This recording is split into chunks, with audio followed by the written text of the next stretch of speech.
Berfoto unjuk 3 jari, Ustadz Abdul Somad dan juga Buya Jel berikan sinyal dukungan terhadap Henry Septa Hidayat dalam laga Pilkada Kota Padang tahun 2024. Ulama tersohor Ustadz Abdul Somad dan Ustadz Jelita Donald kompak beri dukungan pada pasangan calon wali kota Padang nomor urut 3 Henry Septa dan Hidayat pada Pilkada 2024. Dukungan ini terlihat dari foto UAS bersama Henry Septa dan juga foto Buya Jel bersama Henry Septa.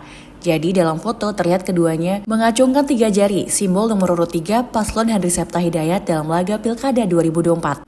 Tim Ustadz Abdul Somad di Sumatera Barat juga menyampaikan kedekatan UAS dengan Henry Septa yang sudah lama terjalin. Untuk wilayah Sumber, Ustadz Abdul Somad mempercayakan informasi dan juga konsolidasi melalui Buya Jel dan juga timnya yang ada di Sumber. Bahkan kedekatan ini juga sudah terjalin karena saat menjabat sebagai wali kota Padang periode 2021-2024, Henry Septa juga beberapa kali bersua dengan Ustadz Abdul Somad, baik di Padang ataupun di kediaman Ustadz Abdul Somad.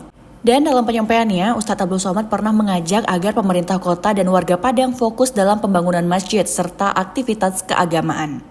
Hal penting lainnya juga membangun mental masyarakat, khususnya generasi muda, agar terhindar dari pengaruh negatif seperti penyalahgunaan narkoba, pergaulan bebas, LGBT, dan lainnya. Begitu juga dengan Buya Jel, Henry Septa yang diketahui sering bertemu dan diskusi dengan Buya Jel juga menilai Henry Septa adalah pemimpin yang terbukti bekerja nyata untuk kemajuan Kota Padang. Menurutnya, Henry Septa bukan sekedar pemimpin yang berteori, tapi juga pemimpin dengan aksi nyata. Hal ini terbukti dari dampak signifikan yang diberikannya bagi kemajuan Kota Padang. Selain itu, beliau juga sosok yang pekerja keras. Dan selama menjabat sebagai wali kota Padang periode 2019-2024, Henry Septa telah menunjukkan dedikasi dan komitmennya lewat berbagai program pembangunan dan juga pengembangan SDM.